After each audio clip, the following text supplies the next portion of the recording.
Sabe aquela sensação estranha de ver alguém na rua, não saber exatamente quem é, mas sentir que conhece de algum lugar? Para Rowan Atkinson, esse quase reconhecimento é a parte mais bizarra da fama. A história que poucos conhecem é a do menino que gaguejava tanto a ponto de ser chamado de alienígena pelos colegas, mas que acabou se tornando o comediante mais amado do planeta.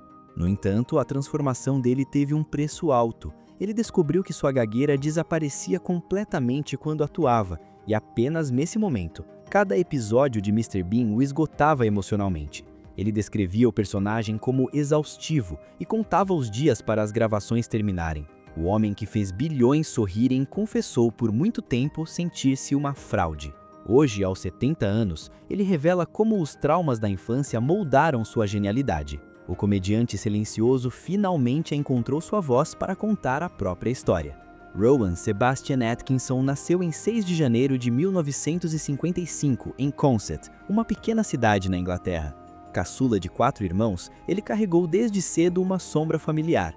Paul, o irmão mais velho, faleceu ainda bebê. Ele cresceu em uma fazenda, levando uma vida disciplinada e pacata. Um contraste absoluto com os personagens barulhentos e bobos que o tornariam rico. Aos 5 anos, a gagueira se tornou severa. Na escola, o bullying era implacável.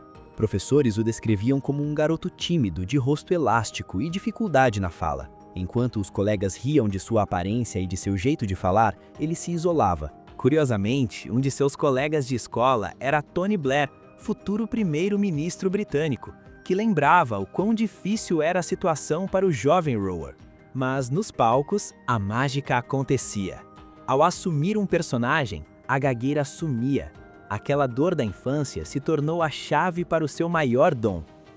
Apesar dos desafios, Rowan sempre foi brilhante. Com notas exemplares, entrou na Universidade de Newcastle em 1973 para estudar engenharia elétrica. O mundo esperava que ele se tornasse um cientista, não um mestre do humor. Ele seguiu os passos do pai e foi para Oxford fazer mestrado. Sua tese era sobre algo extremamente complexo: sistemas de controle de autoajuste.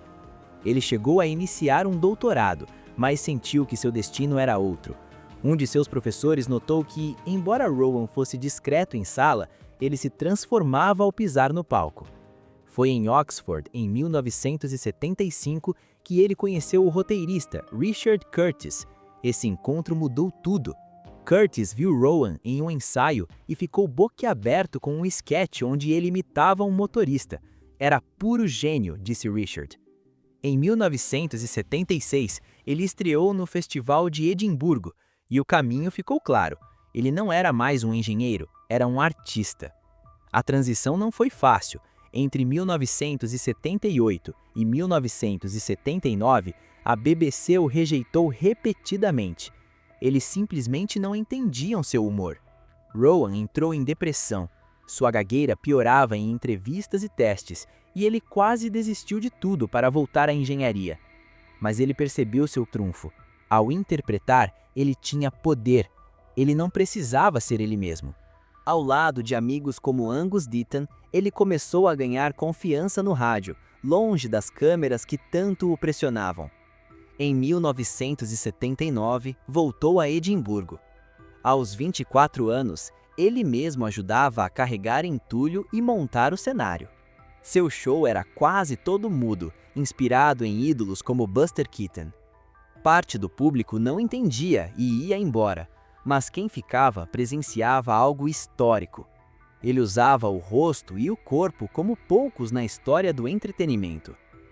O jogo virou em 1979, quando a BBC finalmente lhe deu uma chance no programa Not the 9 O'Clock News.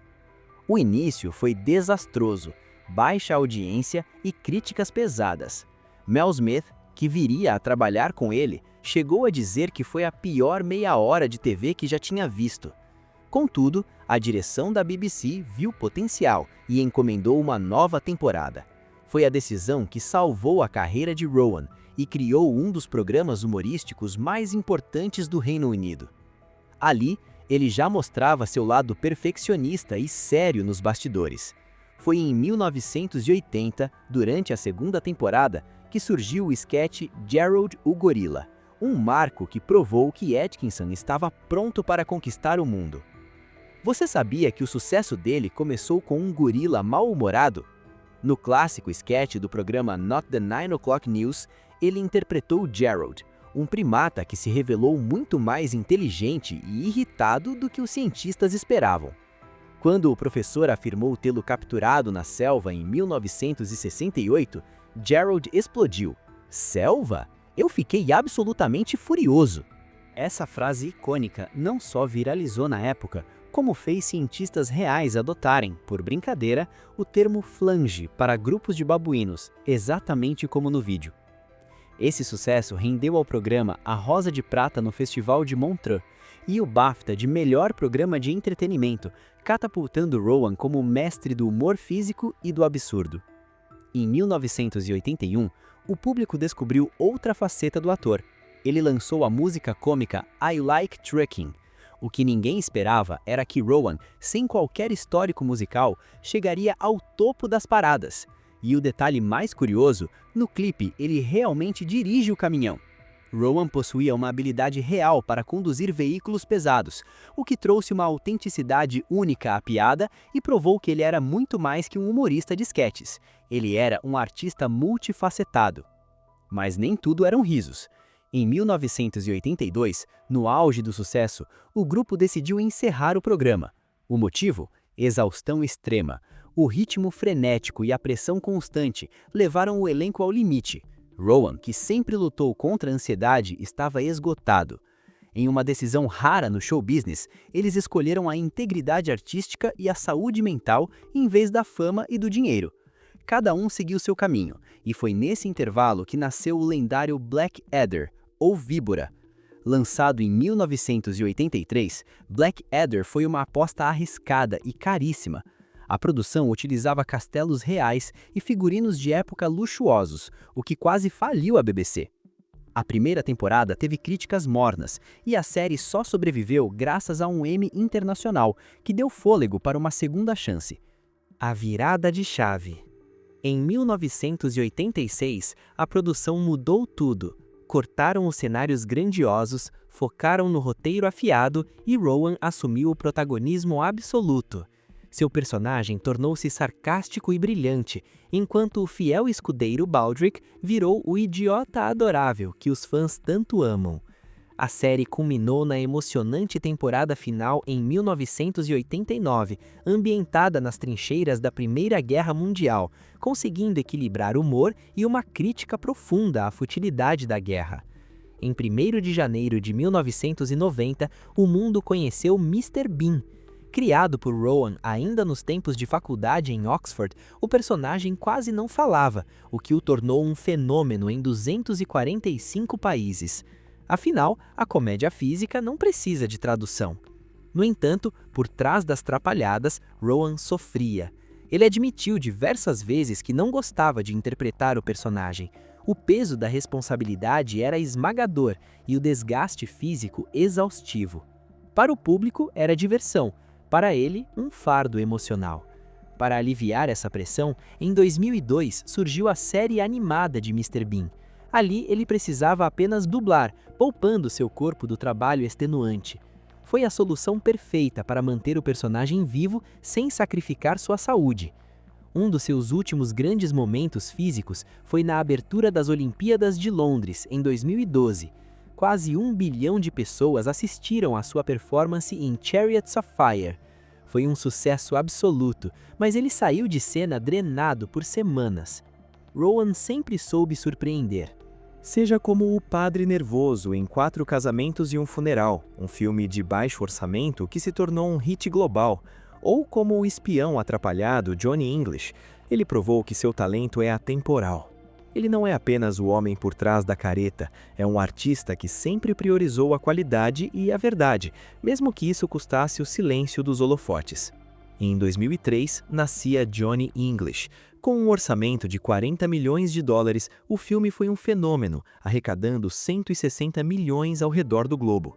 Ali, Rowan mostrou que dominava não só a comédia física, mas também sequências de ação e dança. A franquia cresceu com Johnny English Reborn em 2011 e Um Novo Atentado em 2018. O curioso? Ele usou sua formação real em engenharia por Oxford para dar profundidade ao personagem em meio a tramas de ataques cibernéticos.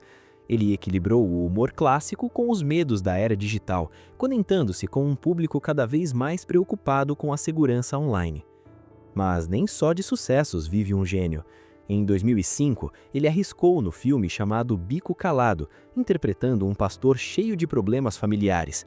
O público não comprou a ideia. O filme era sombrio demais para uns e estranho para outros. O impacto foi tanto que Rowan se afastou do cinema por 2 anos, focando em shows ao vivo e TV antes de dar a volta por cima. No final dos anos 80, ele se encantou por Sunetra Sastry, uma maquiadora da BBC. Ele chegou a trocar de maquiador só para ter a chance de conversar com ela. O detalhe é que seu colega de elenco, Stephen Fry, também estava de olho nela, mas Rowan foi mais rápido. Eles se casaram em 1990 e tiveram 2 filhos, Lily e Benjamin. Porém, após 24 anos, o castelo ruiu. Em 2014, o casal se separou e o divórcio saiu em 2015, com Sunetra citando comportamento irracional. Na mesma época, Rowan assumiu o namoro com Louise Ford, 27 anos mais jovem. A mídia caiu matando e o caso virou um escândalo nos tabloides britânicos. Esqueça o atrapalhado Mr. Bean. Em 2001, ele salvou sua família de uma tragédia. Enquanto voavam sobre o Quênia, o piloto do jato particular desmaiou. Mesmo sem nunca ter pilotado, ele assumiu os controles e manteve a aeronave estável até o piloto retomar a consciência.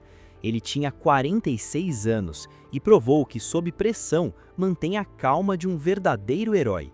Rowan não é apenas um rosto engraçado, ele tem voz. Em 2012, ele defendeu no parlamento a liberdade de expressão, argumentando que o direito de insultar faz parte do debate livre. Já em 2023, ele chocou ao criticar os carros elétricos no The Guardian. Mesmo sendo um entusiasta de tecnologia, ele afirmou se sentir enganado, dizendo que a produção das baterias polui muito mais do que imaginamos. Cientistas rebateram e ele foi acusado de favorecer a indústria de combustíveis fósseis, especialmente por ser dono de uma coleção invejável de supercarros, como McLarens e do que um Aston Martin. Sabia que ele quase recusou ser o Zazu em O Rei Leão? Rowan não gostava de dublar, mas aceitou o desafio. Resultado, o filme faturou quase US$1 bilhão e sua voz se tornou inesquecível. Apesar da fama, ele confessou no Graham Norton Show que gravar é exaustivo. Ele é um perfeccionista que nunca acha seu trabalho bom o suficiente. Sobre Mr. Bean, ele vive uma relação de amor e ódio. Já disse que o personagem deveria se aposentar para não ficar triste ver um homem de 50 anos agindo como criança, mas depois voltou atrás, dizendo: "Nunca diga nunca". Hoje, aos 71 anos, Rowan Atkinson é comparado a Charlie Chaplin. Seu canal no YouTube alcança bilhões de visualizações, provando que o humor mudo é universal, de Tóquio a São Paulo. Recentemente, uma teoria de fãs foi confirmada. Mr. Bean é, tecnicamente, um alienígena. No desenho animado, ele finalmente encontra seus clones em uma nave espacial, explicando aquela luz divina na abertura da série original. Com 12 grandes prêmios na estante, incluindo BAFTAs e Emmys, Rowan Atkinson continua sendo seu maior crítico, mas para nós ele é simplesmente uma lenda. Se você gostou desse vídeo, não se esqueça de curtir, compartilhar e se inscrever no canal. Para mais conteúdos como este, clique no próximo vídeo que está aparecendo na sua tela agora.